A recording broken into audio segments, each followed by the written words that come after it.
Somos artistas, no terroristas. Somos artistas, no somos terroristas. En el campo hay vida, no terroristas. Soy actor, comediante, guionista y apoyo a la protesta justa. Y eso no me convierte en vago, desocupado o terrorista.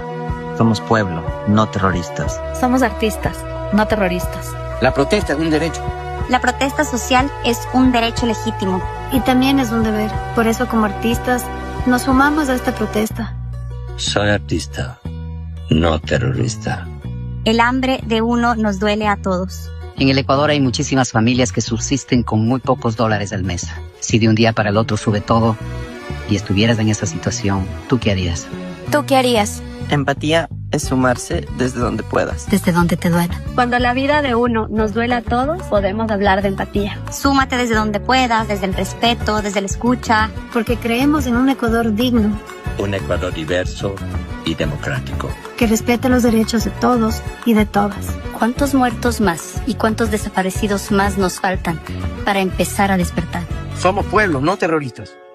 Amigos, somos Arcabuz y estamos en contra de la represión del gobierno de Daniel Noboa. El paro no es bacán, el paro es necesario. Somos artistas, no terroristas. No es de vagos, sino de valientes enfrentar a quien abusa. Terrorista es un Estado que asesina a su gente y a su pueblo por levantarse ante las injusticias. Y lo que está pasando en nuestro país nos afecta a todos. Le pedimos al gobierno nacional que se sienta a dialogar con el pueblo ecuatoriano, que es su mandante.